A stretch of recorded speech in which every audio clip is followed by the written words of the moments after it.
तो हेलो मेरे प्यारे दोस्तों, एक बार फिर से स्वागत है आपका अपने YouTube चैनल में, जहां हम डिस्कस करेंगे रेलवे न्यू रिक्रूटमेंट 2024 में होने वाले एग्जाम, चाहे वो एनटीपीसी का हो, आरआरबी जेई का हो, टेक्नीशियन का हो या फिर एएलपी का हो। इन सारे एग्जाम्स में होने वाले जो जीके जीएस के क्वेश्चंस हैं जो बहुत ही इंपॉर्टेंट हो सकते हैं आपके एग्जाम के दृष्टिकोण से, उन सभी क्वेश्चन आंसर को हम डिस्कस करेंगे और डिटेल में जानेंगे, ताकि उससे रिलेटेड कोई भी क्वेश्चन आए तो आप इजीली उसका हल निकाल पाए। आपको बता दें दोस्तों, हमारे इस वीडियो में प्रीवियस ईयर के जो क्वेश्चंस हैं वो भी डिस्कस किए जाएंगे।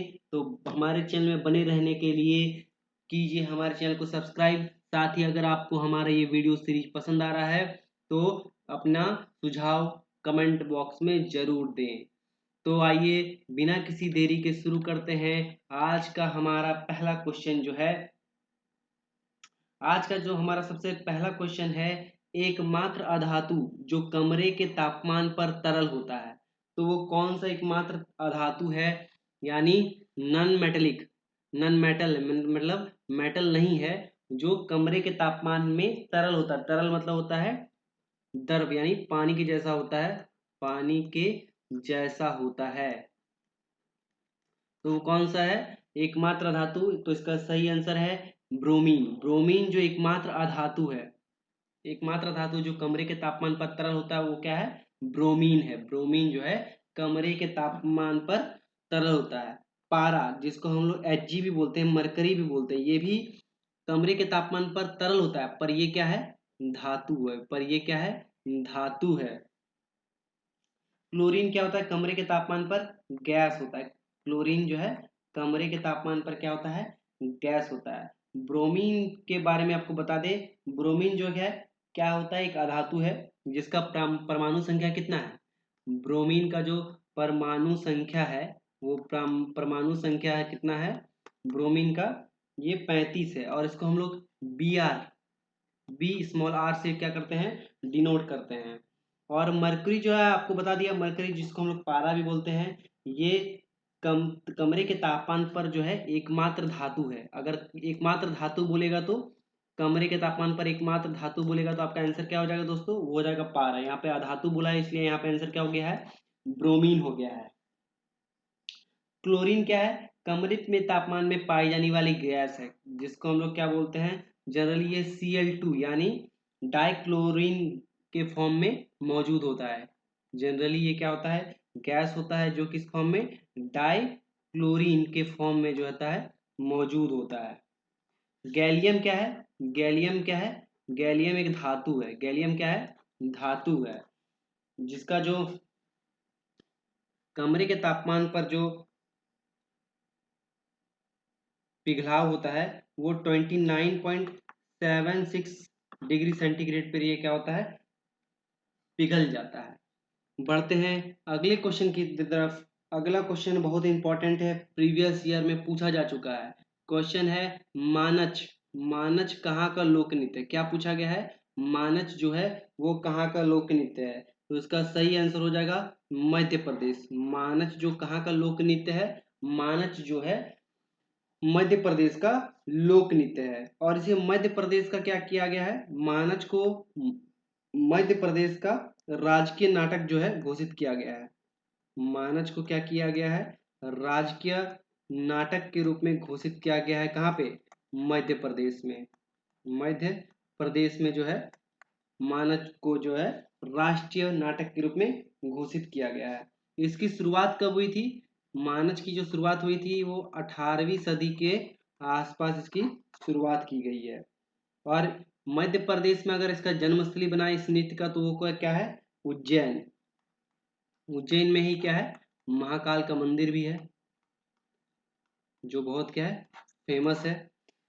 इसके अलावा बात करें हरियाणा के लोक नृत्य की, तो हरियाणा के लोक नृत्य में बहुत ही प्रसिद्ध लोक नृत्य है घूमर।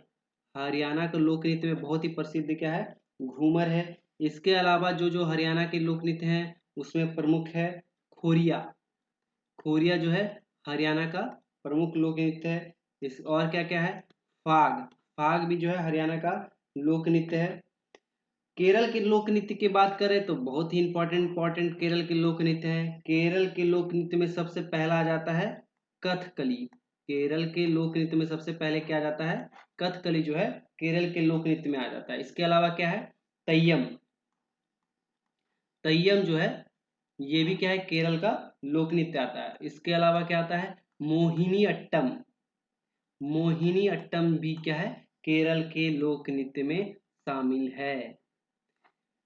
अगर असम के लोक नृत्य की बात करें, अगर आपसे क्वेश्चन पूछा जाएगा असम के लोक नृत्य से के रिगार्डिंग, तो सबसे महत्वपूर्ण सबसे इंपॉर्टेंट जो आता है पहले नंबर पे आता है वो है बिहू। असम के लोक नृत्य के सबसे इंपॉर्टेंट बात करें तो सबसे पहले आता है बिहू। इसके अलावा क्या होता है? भोरताल। भोरताल भी क्या है? असम के लोक नृत्य में शामिल है। बढ़ते हैं अगले क्वेश्चन की तरफ।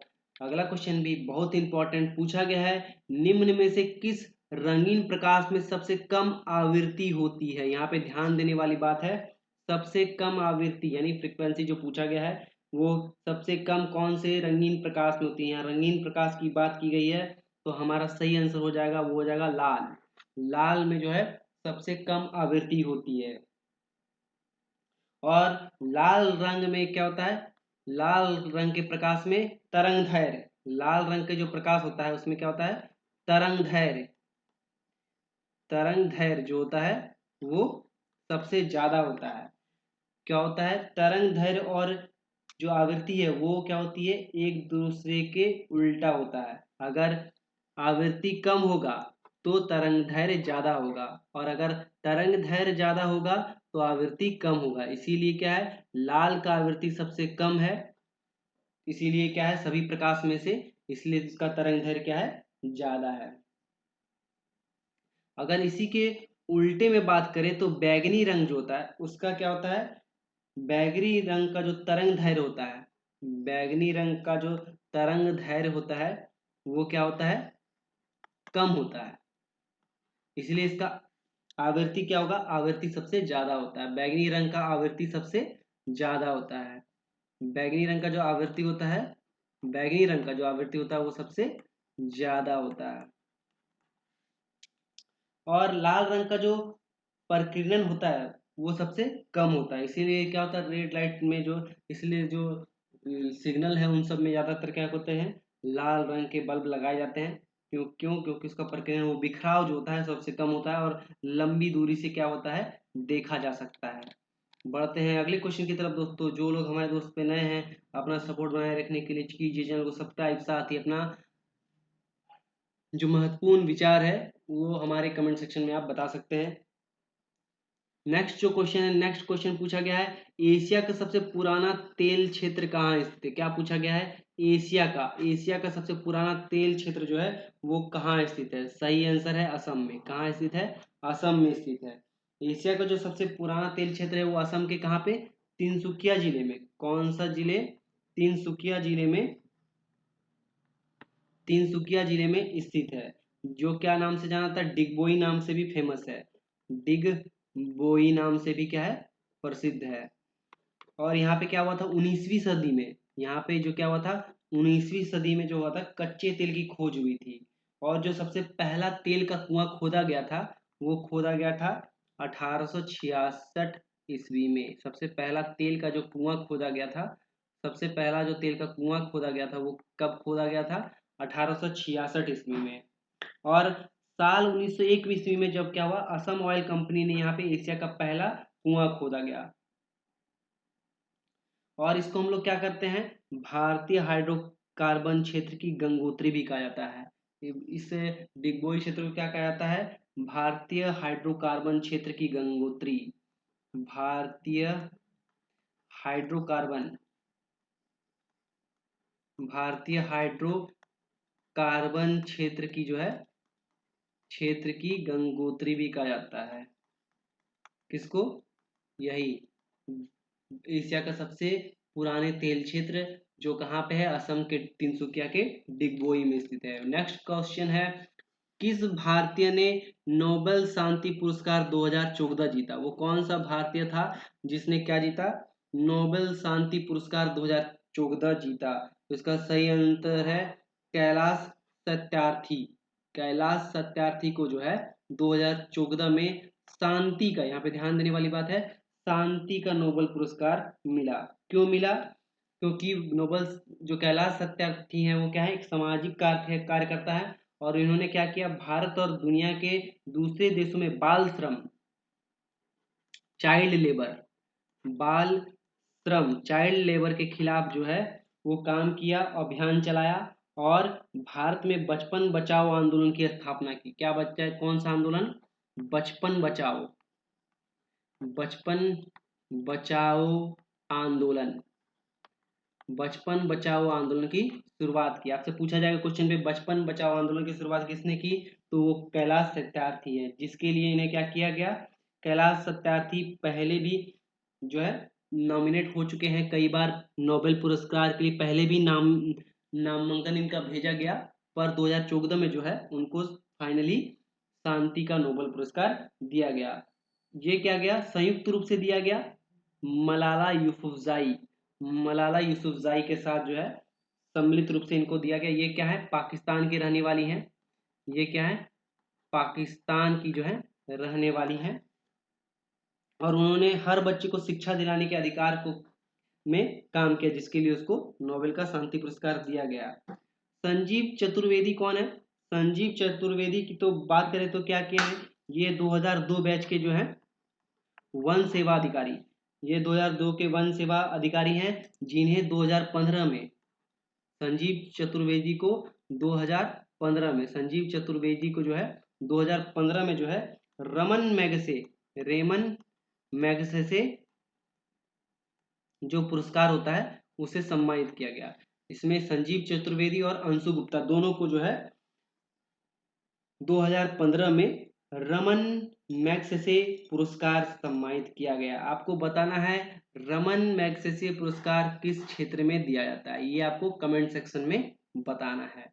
बढ़ते हैं अगले क्वेश्चन की तरफ दोस्तों। नेक्स्ट जो पूछा गया है ये कंप्यूटर से रिलेटेड है। पूछा गया है, जब कंप्यूटर को ऑन किया जाता है और ऑपरेटिंग सिस्टम हार्ड डिस्क से मेन मेमोरी में लोड हो जाता है तो इसे क्या कहते हैं? तो क्या बोला गया है कि जब कंप्यूटर को हम लोग ऑन करते हैं तो उस समय क्या होता है, ऑपरेटिंग सिस्टम जो होता है वो कहाँ पे होता है, हार्ड डिस्क में होता है। हार्ड डिस्क क्या है, सेकेंडरी मेमोरी है, क्या है, सेकेंडरी मेमोरी है। इससे क्या होता है, मेन मेमोरी, मेन मेमोरी में क्या होता है, यानी रैम में क्या होता है, लोड हो जाता है। तो इस प्रोसेस को हम लोग क्या बोलते हैं, इस यहाँ पे रैम नहीं, रोम, क्या होता है, रोम में चला जाता है। हार्ड डिस्क से कहाँ पे चला जाता है, रोम में चला जाता है। तो इस प्रोसेस को हम लोग क्या बोलते हैं, इस प्रोसेस को बूटिंग बोलते हैं। क्या होता है, जब कंप्यूटर को हम लोग ऑन करते हैं तो ऑपरेटिंग सिस्टम जो होता है हार्ड डिस्क में रखा हुआ होता है, तो हार्ड डिस्क से कहाँ चला जाता है, रोम में चला जाता है, यानी मेन मेमोरी जो उसका रोम में होता है वहां लोड हो जाता है। इस प्रक्रिया को हम लोग क्या बोलते हैं, बूटिंग बोलते हैं इसको। और ये क्या होता है, एक छोटे प्रोग्राम को चलाकर बूटअप करता है। यह बूट जो होता है रोम में जो होता है उसमें जो चिप लगा रहता है उसमें स्टोर हो जाता है। तो ऐसा क्यों होता है, क्योंकि उसको आसानी से प्राइमरी प्रोग्राम में कॉपी होता है, तो उससे क्या होता है, आसानी से चलाया जा सकता है उसे। तो का सही आंसर हो जाएगा बूटिंग। क्या हो जाएगा इसका सही आंसर, बूटिंग हो जाएगा। बढ़ते हैं अगले क्वेश्चन की तरफ। बहुत ही इंपॉर्टेंट क्वेश्चन पूछा गया है, भारतीय संविधान के तहत निम्नलिखित में से कौन सा अधिनियम अनुच्छेद 21A के द्वारा वर्णित है? पूछा गया है संविधान का जो 21A का अनुच्छेद है वो किससे रिलेटेड है? तो इसका सही आंसर है शिक्षा के अधिकार से। संविधान का अनुच्छेद जो है 21A वो किससे रिलेटेड है, शिक्षा के अधिकार से। किससे रिलेटेड है, शिक्षा के अधिकार से। अनुच्छेद 21A जो आया था वो 2002 के संविधान संशोधन जो हुआ था, कौन सा संविधान संशोधन, 86वां जो संविधान संशोधन था, उस संविधान संशोधन के जरिए से जोड़ा गया था। और 6 से इसमें क्या होता है, 6 से 14 साल, 6 से 14 साल तक के बच्चों के लिए मुफ्त और अनिवार्य शिक्षा का अधिकार देता है। इसमें क्या होता है, 6 से 14 साल तक के बच्चों को मुफ्त तथा अनिवार्य शिक्षा का प्रावधान है। मुफ्त तथा अनिवार्य शिक्षा का क्या है, प्रावधान है। और इसमें क्या है, सभी के लिए शिक्षा का लक्ष्य हासिल करना इसका मेन मकसद था। क्या था, सभी के लिए शिक्षा जो है वो हासिल करने का जो लक्ष्य है उसके लिए क्या किया गया, संविधान के अनुच्छेद में क्या हो गया 121A को कब 2002 में कितने संशोधन के 86वें संशोधन के तहत जो है उसे जोड़ा गया।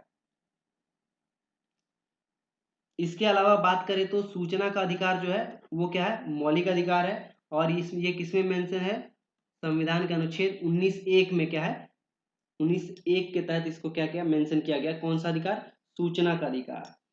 इसके अलावा धर्म की स्वतंत्रता का अधिकार की बात करें तो वो कौन से आर्टिकल में है, 25 से लेके 28 के तहत, अनुच्छेद 25 से लेकर 28 के तहत क्या है, नागरिक को धर्म की आजादी व दूसरे को परेशान किए बिना अपने धर्म का पालन करने का अधिकार है। ये किस में है, 25 से लेके 28 में। बढ़ते हैं अगले क्वेश्चन की तरफ दोस्तों। नेक्स्ट क्वेश्चन पूछा गया है, प्लेग के उन्मूलन के लिए मोहम्मद कुली कुतुब शाह, किसने, मोहम्मद कुली कुतुब शाह द्वारा निर्मित स्मारक निम्नलिखित में से कौन सा है, किसके उन्मूलन के लिए, प्लेग से उन्मूलन के लिए। तो सही आंसर हो जाएगा चार मीनार। चार मीनार कहाँ स्थित है ये आपको कमेंट सेक्शन में बताना है। बढ़ते हैं अगले क्वेश्चन की तरफ। अगला क्वेश्चन है, निम्नलिखित में से किससे अधिकांशतः किडनी का स्टोन बनता है।